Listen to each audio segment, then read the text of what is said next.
Welcome, everybody. I'm Toni Cameron from Metamorphosis Teaching Learning Communities. I'm here with my colleagues, and we're going to explore another interactive game.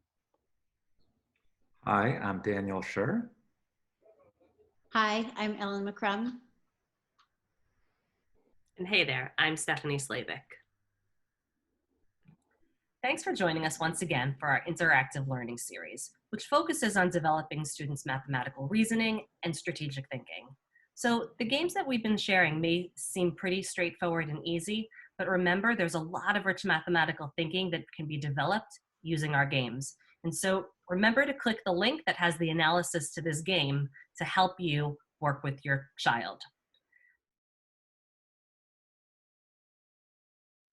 We believe that play is at the heart of learning, and games are a playful way of engaging in learning.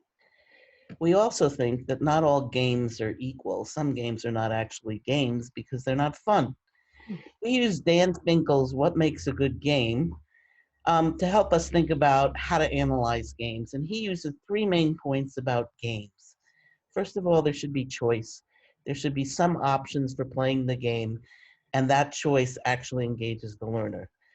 Math should be the engine of the game. This is point number 2. The point of the game isn't something else. The point of the game is developing mathematical reasoning, thinking, strategies, problem solving. Point number 3, the game should be simple and easy to learn. You don't want it so convoluted that students get bored or frightened by what they're trying to do. So those are our 3 top points.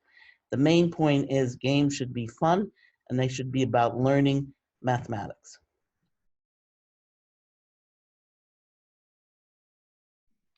So let's learn how to play this bullseye game. Here I have a circle, which is my bullseye, and I have a collection of 4 numbers, a 2, a 4, a 5, and a 10. And my directions are to build 20 using the same number multiple times. So, okay, that means I have to use one of these numbers more than once to make a sum of 20. So I'm going to take a 5 and drag it here into my bullseye circle. So now I have so far 5.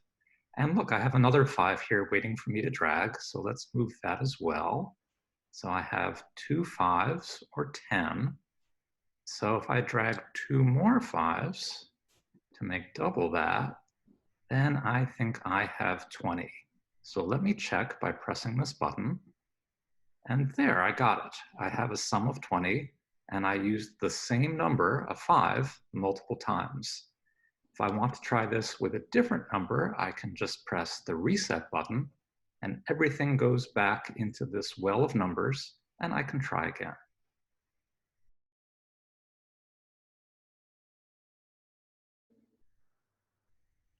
So let's play this game of Bullseye. Tony's gonna actually try out a strategy and I'll provide some commentary as to what ideas are coming up in her thinking. All right, build 20 using the same number multiple times. So I'm gonna pick 2, I like 2. 2, and another 2, that's 4, and another 2, that's 6, and another 2, that's 8. I'm exhausted, and another 2, that's 10, and another 2, that's 12, and another 2, that's 14, and another 2, that's 16, another 2, that's 18, another 2, that's 20. How many 2s is that? 1, 2, 3, 4, 5, 6, 7, 8, 9, 10. 10 2s. I think I'm going to check.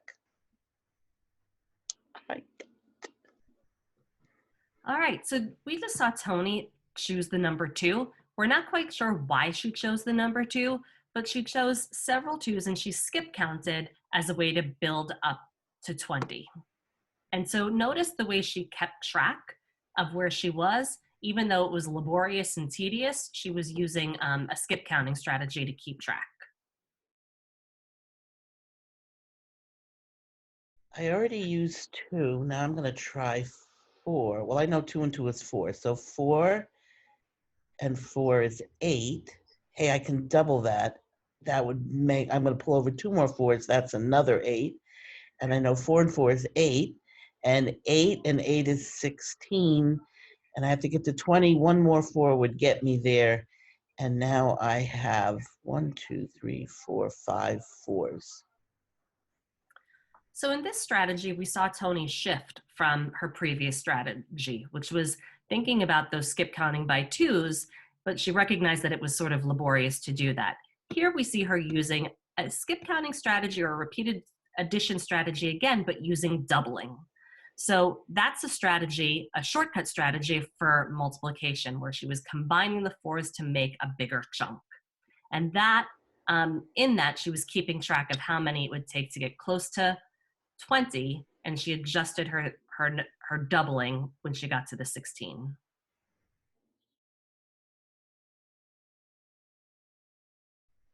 So in this last strategy, Toni used a repeated doubling to think about 5 groups of 4. I'm going to ask her a question to help her consider how this solution can help her with another solution. So Toni, I see that you used 5 fours to build your target of 20. How could you use this combination to help you create a new combination for 20? Well, I could make 10 twos, but I already did that. What if I use 5 and 5 and 5 is 10 and 10? I have 4 5s. Hey, it's the opposite of 5 4s and 4 5s. Wow, how cool is that? So if 4 5s makes 20, 5 4s also makes 20. I wonder if that will always work. I don't know. I'll have to think about that one. Yeah. So in this little clip, we just saw Toni and I grapple with the idea of using one number combination to help us with another one, and making use of the commutative property to think about an equivalent combination.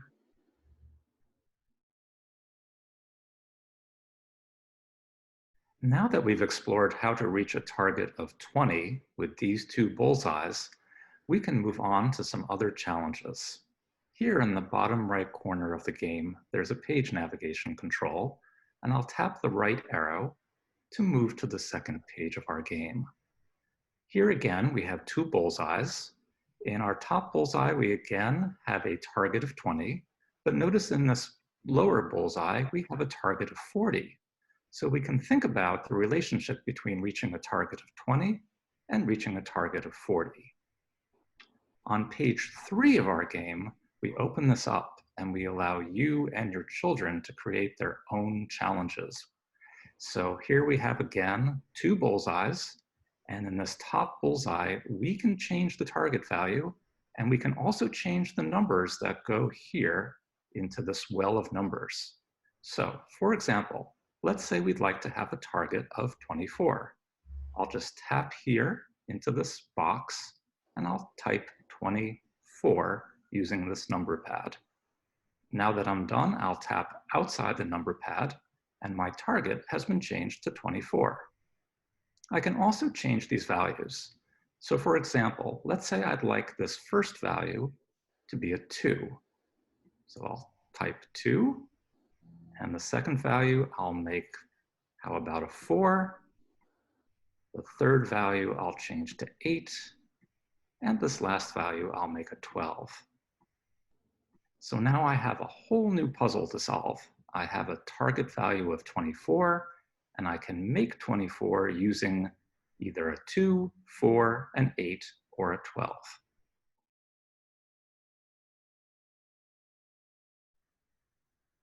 As you can see, there are 2 game boards on this page, and these 2 game boards are to help students think about solutions they found and how those solutions could help them find other solutions. We highly recommend you might have students record their solutions on paper and keep track of all the possible ways. When we go to the next page, it's designed a little bit differently, and that is we're comparing 2 quantities, 20 and 40, where 40 is 2 times 20, or 20 is half of 40. And students can think about, if I built 20, for example, with 4 5s, how does that affect my solution to 40? So if 4 5s makes 20, would 8 5s makes 40? And that doubling rate relationship becomes a critical mathematical idea we want students to develop. On the third page, you have the option of building your own, choosing the numbers in the well, and also thinking about what the target numbers are. We highly suggest that you use multiplicative relationships for your target numbers. For example, if you have 24 as a target number, your first target number, the second target number might be 48. We're suggesting this so that students can use these relationships as well.